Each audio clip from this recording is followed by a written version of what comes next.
Welcome to EPG Pathshala. I am Dr. Samina Bano, Assistant Professor, Department of Psychology, Jamia Millia Islamia, New Delhi. The name of the module is Environmental Factors in Youth Crime and Juvenile Acts. First, I will explain the environmental factors and later on juvenile acts. Environment influences the youth behaviors. It is believed that criminal tendencies and behaviors are result of environment and individual interaction. Theorists believed that youth acquire aggressiveness and violence through observing the behavior of the people around them and also by their own experience of interacting with them. So, environment and heredity both plays a significant role. The interaction of both has more role to play on youth's delinquency. When the youth are being exposed to destructive and fierce environment at home, school or community, it impacts the youth's ability to process the social information. This makes the youth incompetent to understand the consequences of their own actions. This is said by Bennett, Farrington, Huseman in 2005. Miller and Dolal, 1941, a famous social psychologist. They have done several research and they concluded with it. The learning outcome is, after studying this module, you shall be able to understand the role of environmental factors in development of crime among youth, importance of healthy parenting and family environment, the negative influence of peers in making the youth to commit crimes, the importance of proper education in youth development, the role of mass media. They all are going to play a significant role. We will discuss one by one. Family factor, the first. Family is important socializing agent for the children. They help the children to learn social skills like respecting others, delaying and controlling their impulses. But there are several numbers of factors associated with family which leads to development of delinquent behaviors.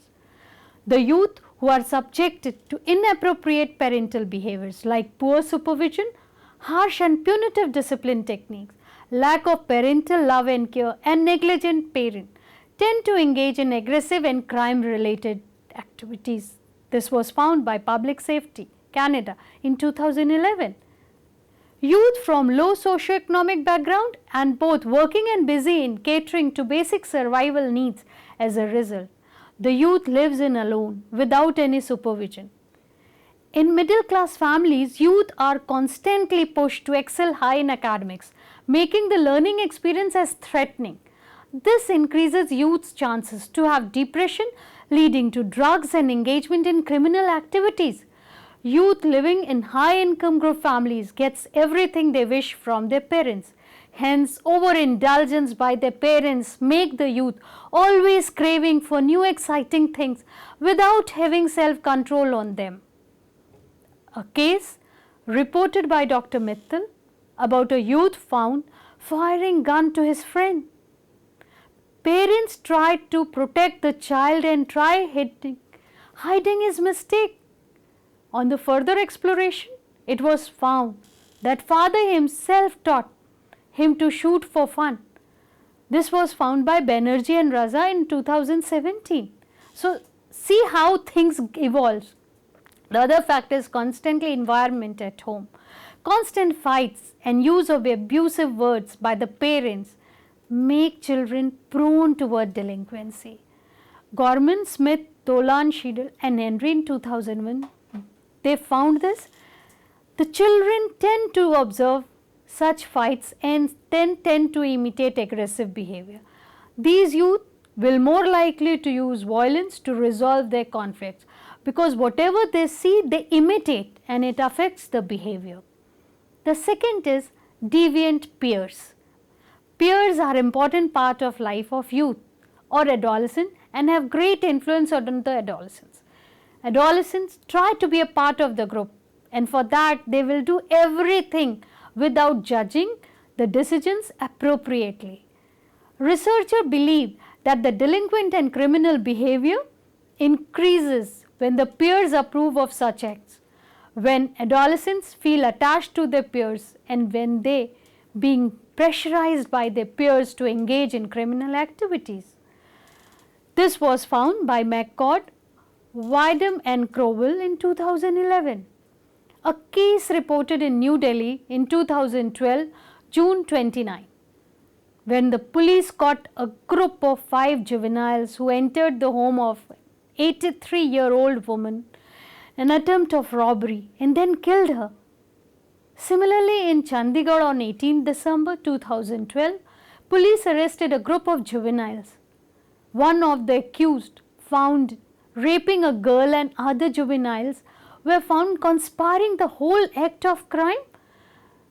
This was brought or found with Jha in 2013. All these cases reported example states that deviant peer groups are involved in various crimes. Hence, these adolescents become more prone to experimentation of antisocial activities. Deviant peers increase the antisocial tendencies in the youth. These youth then become skeptical too about the other people, actions, and this in turn increases the aggression and violent behavior for others. The peers who have low moral standards and lack of discipline make their peer group more prone to criminal and antisocial behaviors. Peer acceptance and rejection play an important role in youth's criminal behavior. That has been found with the various psychologists. Now we will discuss the third aspect, which is a poor neighborhood. Crimes by youth found to be associated with inappropriate and violent neighborhood, because where a person lives, it plays a major role on his behavior. Neighborhood helps the youth to understand about the acceptable behavior. If the neighborhood tolerates and believes in violent gang activities, then youth would also believe and act in same way. Disorganized and unhealthy neighborhood makes the youth prone to engage in delinquent and anti-social behavior. So many psychologists, they have done some research and found the same. Drugs trafficking is quite common in such environment, which again increases more violence and social disorganization in the society. And it's very rampant in today's world, even in India.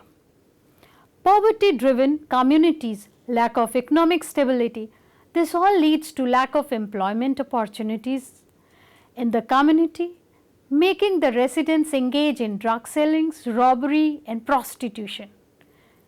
These people engage in such crimes because of immediate money. Soon it leads to building up of various gangs in the community.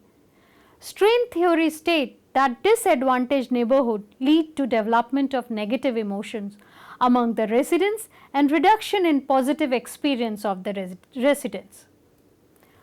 Such experience increases anger, frustration and violent crimes. Agnew, 1999.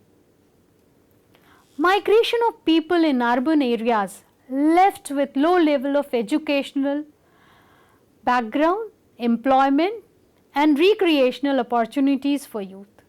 These type of issues are more common in the Indian states like Uttar Pradesh and Punjab. Krishna found in 2005. During such situation, youth living in the Indian villages left with no appropriate role models who can guide them. Hence, they move out of village. They are more likely to involve themselves in crime-related activities. Now, the next is poor schooling and education. Unhealthy school environment and youth engagement in crime is connected. Research suggests that unhealthy school environment like crowded classroom, poor teacher and student ratio, lack of qualified teachers, counselors and special educators, poor condition of school building and lack of discipline, guidance and supervision to the students, all these link to higher delinquent behaviors. It increased the aggressive tendencies as well as higher rate of school dropouts. Little 2003, McAway and Welker 2001. they found this above. Ringel and Herman in 2002 also found the similar studies. A research conducted by an NGO, Butterflies in Delhi, Children and Crime, the Behind Story, unquote. In the study, about 605 juveniles were interviewed. The report says that out of the 605 juveniles, 182 children were in correction homes. Only 43 were studying at the time of their apprehension. According to the report, school factors such as absence, underachievement and low school attachment bonding are likely to get the children attracted and associated with deviant groups and get involved in violent acts. It was also found that in Kerala, 22 out of 32, in Orissa, 38 out of 107, and in Tamil Nadu, 63 out of 284 children were studying when they committed crimes. Studies show that higher school dropouts among youth lead to lack of educational attainment and higher engagement in criminal activities. In India, it was reported that around 53% of juveniles who were arrested in 2014 were either illiterate or educated only up to the grade of 5. It was found that half of these juveniles dropped out of school even before reaching to class 5. This was found by Chauhan in 2015. This means because of the low education level, most of the juveniles are even not qualified to avail the scheme Skill India mission, as it involves basic education for up to the class 10th. They don't have any choice. They get involved in thefts, robbery, drug dealing, murder, etc. Acquisition of education helps the youth to socialize well, to learn self-control and delay the gratification to work hard. This was found by Hjalmarsson and Lochner in 2012. The next factor is mass media. Today's youth are inclined towards use of mass media and are highly influenced by it. Access to internet, television and violent games, it is almost in every household. Youth are exposed to aggression, constant, full of violence, sexually explicit by nature. Such content are less likely to be scrutinized by the adults.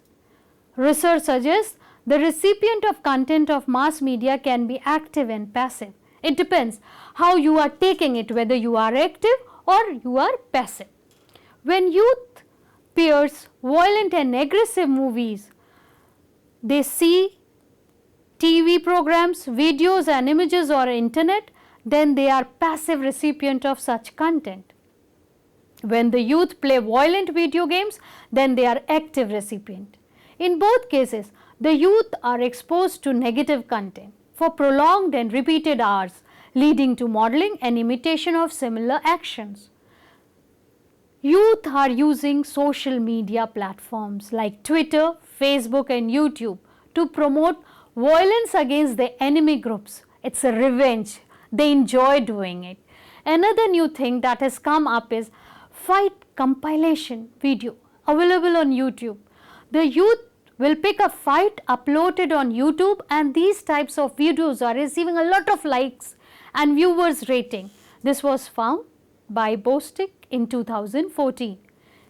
In another study, long-term exposure to television violence was significantly related to increased levels of aggression in a sampling of 1,565 from 12 to 17 years old boys. Researchers found that boys who viewed the aggressive content on television were the most likely to commit violent crimes and engage in any other antisocial behaviors later on in their life. According to Aslam in 2015, Bollywood movies portrayed juvenile committing crime like robbery and murder. The youth immediately connect to protagonist of the story, unfortunately. While playing the violent video games, the player enters the world of virtual reality. During such situation, his rational thoughts are suspended and he thinks the virtual world as reality, leading to arousal of the aggressive scripts and feelings. These aggressive feelings and thoughts get rewarded or reinforced when the player wins the level and move into another level. Bartlett, Anderson and Swing, they found this in 2009. Researchers observed that because of playing games like Mortal Kombat by college male students increased the arousal and hostility in them. Now the summary part for this environmental factor. Above factors suggest that there are multitude of causes playing in the development of youth crime. All these causes play and sync with each other in making the youth engaging into antisocial and criminal activities. Development of youth does not happen in vacuum. It is impacted by the different agents in the environment like parents, peers, schools and community. If youth experience unhealthy parenting, then they experience distress involved in themselves in deviant activities and psychological adjustment issues. In order to curb the issues of youth criminal activities, we need to provide positive environment and role models to the youth. Now we will take the second aspect of this module, that is juvenile acts, starting with the introduction of the crime. Juvenile crime is one of the serious problems faced by the country today. The concern regarding juvenile crime is shared by government and public at large. The youth crimes are on increase and youths are charged of crimes like robbery, murder and gang rape. These young people are not fully developed and mature. Researchers believe that teens' brain is still maturing, that's why they are still not able to take sound and appropriate decisions. The area in the brain which works on pleasure and immediate gratification is highly active. Hence, it is most likely that these youth will make mistakes. These youth should be treated differently from the adult criminals. Therefore, there are different laws and acts for youth who commit crime in different parts of the world. The learning outcome of this part is that after studying this module, you shall be able to understand various types of youth crimes, laws and acts for youth, offenders in world and India, development and transformation as laws and acts, importance of provision, rehabilitation services provided to young offenders. Now we will discuss the types of juvenile crimes. First, it is individual crime. This refers to crimes done by an individual. The reason for individual crime stems primarily from defective or faulty or pathological family interaction pattern. Out of many factors leading to individual juvenile crime, it has been found that those minors who feel rejected by parents or feel either inferior or jealous of siblings or having suffered from mental conflict, they indulge in delinquency as a solution to their problem. The other type is group supported crime. In such type of crimes, the crime is committed under the influence and support of others. The cause is related to the culture of the individual's home and neighborhood. When young people get companionship of those who are already delinquent, then the possibility of committing crime increases by many folds. Third type of is organized crimes. This refers to crimes that are committed in groups. The crime is influenced by the values and norms that govern the behavior of group members, that encourage young people to commit crime with the delinquent group to which they are a member of. Next is situational crimes based on a situation. Situational delinquency is based on the fact that often youth people do crime out of impulse or because of the weaker reinforcement of family restraints and because they have a relatively little to lose even if caught. So, these were the types. Now we will discuss the laws and acts involved. In Canada, Youth Criminal Justice Act YCJA came into existence in 2003 and amended in 2012. This act considers the young people engaged in crimes above the age of 12 years and below the age of 18 years. The basic aim of this act are: first, to rehabilitate and reintegrate the young offenders so that they won't commit any offense further in life. Second, the accountability of the criminal act will depend upon the maturity of the offender. Third, the young offenders will be treated with fairness and their rights like privacy and taking help from lawyer and adults are maintained. Fourth is providing timely intervention by linking consequences and offences. YCGA have provision of extrajudicial measures for non-violent offenders like shoplifting, minor assault without bodily harm, etc. These are just a minor. In this case, the young offenders require repairing the loss of the victim, attending specialized program to make him accountable of the consequences, and some volunteer work. But if the young offenders are charged of serious and violent crime, then they will be sent to youth courts. The court will declare the sentencing depending upon the seriousness of the crime. It can be community-based sentences. Youth will be placed in a community under strict supervision, or custody-based sentences. Youth will be placed under custody as well as in the community. These sentences can vary from 2 to 10 years. In case the young offenders are facing emotional and psychological issues, proper therapeutic treatment are also provided to them.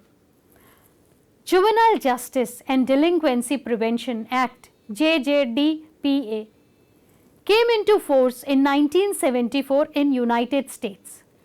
This act was reauthorized in 2015. The aim of this act is providing care and custody to the children, youth and families involved in juvenile crimes and promoting community safety and prevention.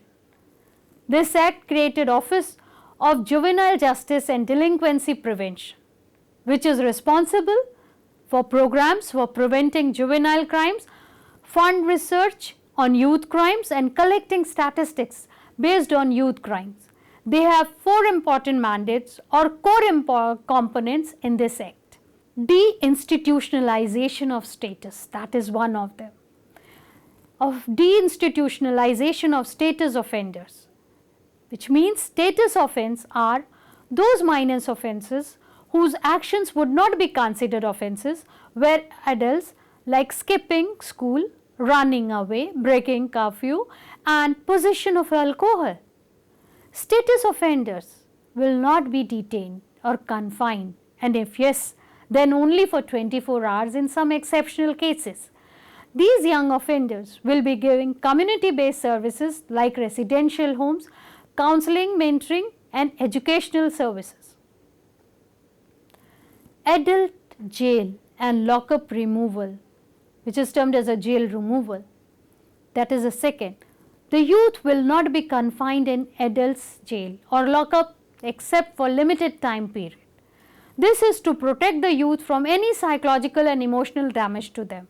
Next is sight and sound separation. In the exceptional situation where the youth has to place in adults jail, then they will not place next to adult cell or in common shared spaces. Next is disproportionate minority contact. It states that states are required to assess and address the disproportionate contact of youth of color at all points in justice system, from arrest to detention to confinement. The acts like Children and Young Person Act 1933 and Crime and Disorder Act 1988 determine the juvenile justice system in United Kingdom. Laws in United Kingdom believes that children between age of 10 to 17 years could be considered as offenders. They could be sent to youth court, given sentences and sent to special homes. The young offenders won't be sent to jail or police custody. Instead, they will be sent to Social Service Department of local authorities. The court issues sentences like supervision orders, action plan orders, which is community-based programs, and detentions. According to Criminal Justice Act 2003, for very serious crimes committed by the youths, they are trailed in Crown Courts. Crown Courts take case of murders and sexual offences in UK. The young offenders are not placed in same jail with the adult criminals, but in secure training centers, children's homes and young offenders institutions. Library of Congress 2015 quoted from there. Now its laws and acts in India. First, law for youth who commits crime came into existence in 1850 by the name of Apprentices Act. According to this act, children between 10 to 18 years of age found indulging in crime were placed in apprenticeship in a trade. Gupta 2010. After this, the Reformatory Schools Act 1897 came in stating that children below 15 years who commits crime would be sent to reformatory cell where reforms can be done. In 1986, Juvenile Justice Act came into existence. This act provides provision to care, protection and rehabilitation of juvenile delinquents and neglected children. This act under section 2A consider juvenile as a boy who has attained age of 16 years and girl who has attained the age of 18 years. Later on, this act was revised in 2000, named as Juvenile Justice, Care and Protection. This act revised the age group to 18 years for both the genders. This act states that the children who are with conflict with law would be sent observation homes, and it is termed as observation homes, and the children who are being neglected and need care would be sent to children homes. Under this act, the children who commit crime will not be tried under the criminal code and would be detained for 3 years in a special homes. The act was amended in 2006 and special emphasis was given on protection, care, rehabilitation, education and vocational training for the juveniles. The major change in the act came in force after Delhi gang rape on 16 December 2012, which was said by SAIT 2016. It was heinous crime. In this gang rape case, a juvenile was involved in raping, torturing the victim, and after which the victim died. This whole issue raised debate on the age of juvenile and trial. They received Juvenile Justice, Care and Protection Act 2006. It's known for the Nirbhaya case.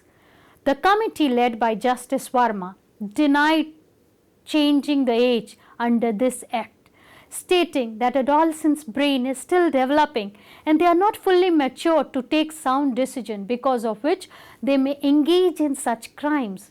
Another thing, it was argued that JJ under Act 2006 is based rehabilitation of the youth and not punishing them by putting them in prison with adults criminals.